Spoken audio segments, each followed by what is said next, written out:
Right, let me just use you a second, George. You were doing this yesterday, right, with Pete on the video. Yeah. I don't know if everyone saw this video or not. If you can go that side of the camera without going in front of the camera, no, you stay there. Yeah. The rest of you just go this side from the head side. This is what Pete was on about. And I have a sort of theory that could be completely and utterly wrong, but I want to have a play with this. So, for one thing on this, George, you want your heel inside of the knee line. According to Henry, your heel was kind of out, right? So your heel went in the picture yesterday. Sorry, I'm not meaning to touch your ass, but anyway. Any opportunity. We've been it before. The heel's inside the knee, right? That I find this a difficult position to get into, but this is the optimal place you want to be here. And what was happening was because your heel was further out. If you take your base away from me, George, so take your heel out. Yeah. So when you take that heel out, this hip doesn't have the same degree of support. This is the theory as I understand it from Henry. So what was happening with Pete was his feet were out like this, and he was explaining that effectively when you can't see this shoulder from your view, his theory was that when you can't see this shoulder from your view, my shoulder can now begin to get to the middle of George's sternum. I can begin to do this, and you see how you're starting to fall, even just by me doing this, just that movement, right? So that was what Pete was talking about.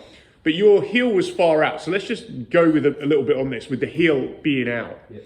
Okay, so this means that essentially, I feel like this space in between is kind of wide open, that even when I begin to just straighten my arm, you're beginning to fall before I'm even bridging. Do you see what I mean? Mm-hmm. Yeah, and my shoulder is hidden. If your elbow is down past and your elbow is near my elbow, how do you feel now? Yeah, more secure. Right, you're a lot more secure because my shoulder can't get near the sternum right now. Yeah, but let's go back to this position. This is not always realistic because, of course, the thing is, if when you start to move down here, and then Pete was going into this whole thing of, I think, of like, can you now start to sort of, he was trying to take you over this way, basically. So what I want to explore is Frankel. I sent the video to Frankel. He was very good coming back and saying that it looks like he didn't talk about that bit. This was something I noticed that Henry's talked about. What he talked about was that as Pete was doing the movement, that it looked like there was a lot of weight on his bicep, on my bicep. So even though so I'm playing Pete. So even though he managed to get the reversal, right, it looked like this hand wasn't turning. And there's a lot of weight right now on the bicep.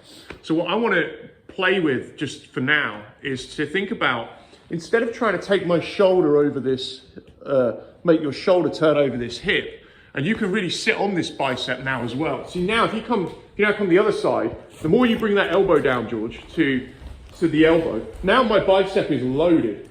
Yeah. And if you do this, it feels tiring. Like my left arm is kind of even just from pushing, it feels hard. So take the elbow back up again. Now that's what you could do. But what I want to try and work on for now is, if you bring this heel in, now bring the heel in. I'm now going to try and do what Pete did yesterday. And it's like, even bring the head up. So that gives me more of a chance. But keep that heel near your knee, right? This becomes hard. So what I'm going to try and do instead, this bit's detailed. This isn't really the main bit. What I'm going to try and do is walk my legs this way into you. And I'm going to try and corkscrew my thumb as I'm kind of doing it. So we're here. Bring this heel up as much as you can. Yeah. Can you push off of it a little bit and put a little bit of weight? Yeah. Nice. So all I want to try and work on doing is, instead of I'm trying to take your shoulder here to here, what I wanted to play with is trying to move and take, when I bring my arm up and I'm going to drive it through, I want my arm facing, it's almost like I want to try and turn my thumb as much as possible, but I don't want to take any weight yet. What I want to try and do is take my feet this way as much as I can in, so that I can straighten this arm. And I want to go a different angle. I don't know how that felt, but it felt a lot more effortless to me. Yeah. Going, so I took my legs in. If you watch this back on when Pete does a video of it, his legs are kind of here and he's at this angle. And so my point is, the minute George does start transitioning lower and brings the elbow, this bicep is loaded. You don't want this feeling that he can lay on your bicep. Yeah? It's kind of like, and notice how, so if you just step off of me a second, George, my arm ends up like this. And it's almost like I'm doing a bicep curl. And that's not good. And it's the wrong angle. So what I'm really trying to do instead is, when I get my arm through there, I want to be able to turn that wrist, but without it weighting, without the weight being on. And so what I'm actually doing is moving into him.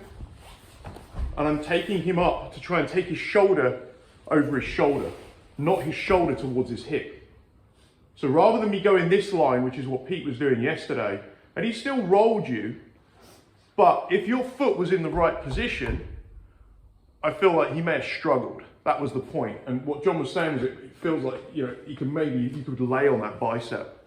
You start transitioning down, you start laying on that bicep, all of a sudden now it's like, even when I'm bridging, if I'm bridging with my feet here, I'm actually bridging, I end up out there. Where I really want to go all the time is up here. And I'm taking that shoulder over the other shoulder. That felt like the progression in isolation as well. We started up on the shoulder, then after 3 minutes when you start getting a bit tired, you just go straight on the bicep. Just try and hold it. Yeah. That seems to be the progression. So one more time and then we'll have a go of it. So it's really like, I'm not doing a great deal, like I want to get everything right before I go. So I'm trying to extend my arm up through here, but I'm not taking the shoulder to the hip. I'm taking the shoulder it's almost like I'm taking the shoulder to the shoulder. Yeah, this is screwing and I'm walking in and it's kind of like I'm going here. I'm going up and here, yeah. So put your weight on. Yeah, from here. I might end up in the guard, but it feels a hell of a lot. It feels a hell of a lot less work doing that. There's less resistance with the shoulder going versus going in towards the base. Let's give it a go. Make sure your heel is inside of your heel is inside.